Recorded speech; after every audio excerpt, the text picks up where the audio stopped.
అర్జెంటుగా ఆంధ్రప్రదేశ్కి పేరు మార్చేయాలా? ఏమో, మరోసారి రాష్ట్ర రాజకీయాల్లో పేర్ల మార్పిడి ప్రస్తావన ప్రకంపనలు రేపుతోంది. తెర మీదకొచ్చిన ఈ ముచ్చట పండితుల మధ్య మాటల యుద్ధానికి దారితీయగా నెక్స్ట్ ఏ లెవెల్కు వెళ్తుందన్న ఉత్కంఠ ఎక్కువతోంది. ఇంతకీ ఈ రచ్చకు కారణమేంటి? దానికి దారితీసిన పరిస్థితులేంటి? ఆంధ్ర కాదు, తెలుగునాడు. ఏపీ పేరు మార్చాలన్న గరికపాటి. తెలుగునాడు అని మార్చాలి. ఆంధ్రప్రదేశ్ తెలుగు మాట కాదు, నాకేం మొహమాటం లేదు చెప్పడానికి. ఆంధ్రాతో అభ్యంతరం ఏంటన్నా కమలానంద. ప్రదేశ్ అనేది కూడా సంస్కృతమే కావచ్చు, ఉంటే ఏంటి నష్టం? నాడు అనేది తమిళ పదం కాదా? మరి దాన్ని తీసుకొచ్చి మా మీద ఎందుకు రుద్దాలా? పలచనవుతామంటున్న జాతీయవాదులు. వేరే పేరు పెట్టి తెలుగునాడు ఇదే అని చెప్తే తప్పకుండా మనం బలం, మన ఇమేజ్ దేశవ్యాప్తంగా తగ్గిపోతుంది. ఏదో ఒక ఇష్యూ లేకపోతే పూట గడవని ఏపీ రాజకీయాల్లో ఇప్పుడు మరో అంశం అగ్గి రాజేసేలా కనిపిస్తోంది. రాష్ట్రానికి ఆంధ్రప్రదేశ్ అనే పేరు సరికాదంటూ ప్రముఖ ప్రవచనకర్త పద్మశ్రీ గరికపాటి నరసింహారావు చేసిన వ్యాఖ్యలు సంచలనం రేపుతున్నాయి. రాష్ట్రం పేరులోనే తెలుగుదనం లేనప్పుడు రాష్ట్రంలో తెలుగుదనం ఎక్కడంటూ ఆయన సంధించిన ప్రశ్న చర్చనీయాంశమవుతుంది. మొహమాటం లేదంటూనే ఆంధ్రప్రదేశ్ పేరు బాలేదంటూ మొహం మీదే చెప్పేశారు గరికపాటి. కేరళ, తమిళనాడు వంటి రాష్ట్రాలకు ఉన్న ప్రాంతీయ అభిమానం తెలుగువారికి కరువైందంటూ కాస్త కర్కశంగానే చురకలంటించారు. కేరళ వాళ్లకున్న భాషాభిమానం, రాష్ట్రాభిమానం మనకి లేదు.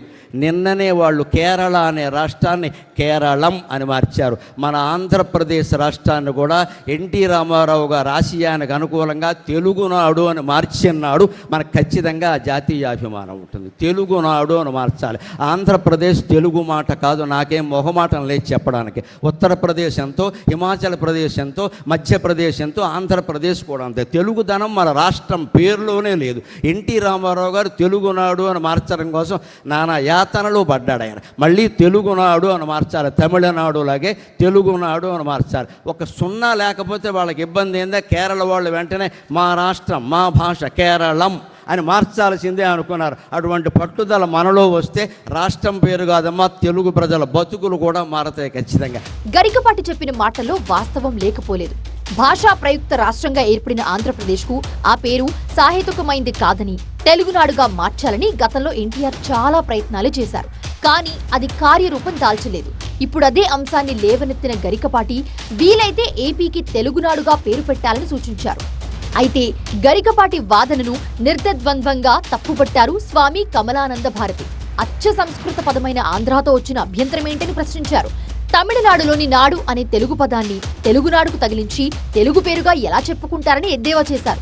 తామంతా ఆంధ్రప్రదేశ్లో ఉండేందుకే ఇష్టపడుతున్నామంటూ స్పష్టం చేశారు. చరిత్రను వదిలిపెట్టేసి, మన మూలాలు వదిలిపెట్టేసి, అసలు ఆంధ్ర అనే పదం అంటేనే ఏదో అది అనకూడని పదంగా చేసేసి ఈరోజు దీన్ని తెలుగునాడుగా మార్చాలనా? ఈ రకమైన ఆలోచనలు ఎందుకు వస్తాయి? గరికపాటి నరసింహారావు గారు ఇక రాలికి ఆంధ్రాకి వస్తారా మీరు?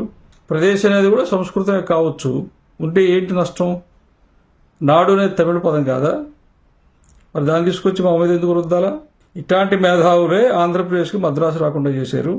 ఇట్లాంటి మేధావులే 4 జిల్లాలకి రాయలసీమ అనే పేరు పెట్టి విశాలమైనటువంటి అవగాహన ఉండేటువంటి ఒక గొప్ప రాష్ట్రంగా తీర్చిదిద్దడంలో ఆంధ్రప్రదేశ్కి చెందినటువంటి నాయకులు, ఆంధ్రప్రదేశ్కి సంబంధించినటువంటి పండితులు, మేధావులు వీళ్లే విఫలమయ్యి ఈ ఆంధ్ర జాతిని ముక్కచెక్కలు చేసినటువంటి పాపం వీళ్లదే.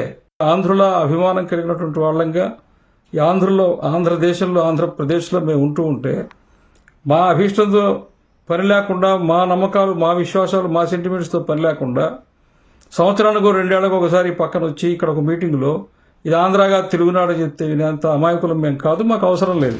పండితులతో మొదలైన ఈ మాటల యుద్ధం ఇంతటితో ఆగలేదు. ఈ విషయంలో జాతీయవాదులు అభిప్రాయాలు సైతం కీలకంగా మారాయి.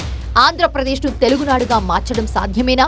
గరికపాటి కొత్త వివాదానికి తెరతీశారా అనే చర్చ మొదలైంది.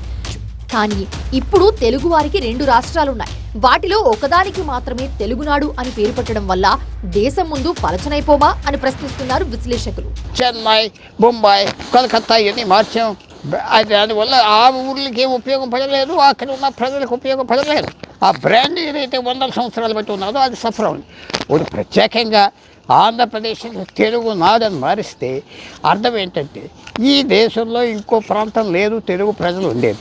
తెలుగు ప్రజలు తెలంగాణలో ఉన్నారు, ఎక్కువగా ఉన్నారు. ఎక్కువ తెలంగాణ హైలైట్ అవుతుంది. హైదరాబాద్ పట్టణం ఉన్నాయి, ఇవన్నీ ఉన్నాయి. చాలామంది దాదాపు 1 కోటి మంది ఆంధ్ర నుంచి వెళ్ళి అక్కడ సెటిల్ అయ్యారు. ఎప్పుడైతే మనం వేరే పేరు పెడతామో ఆంధ్రప్రదేశ్ తీసి తెలుగునాడని, అప్పటి నుంచి మనకి తెలంగాణ ప్రజలకి తేడా వస్తుంది. ఎందుకంటే ఆటోమేటిక్గా ఇప్పుడు మనం ఇంతమంది తెలుగు ప్రజలు ఉన్నాం, తెలుగు రాష్ట్రాలని మనం చెప్పుకుంటున్నాం, బలం అందరికీ కనపడుతుంది.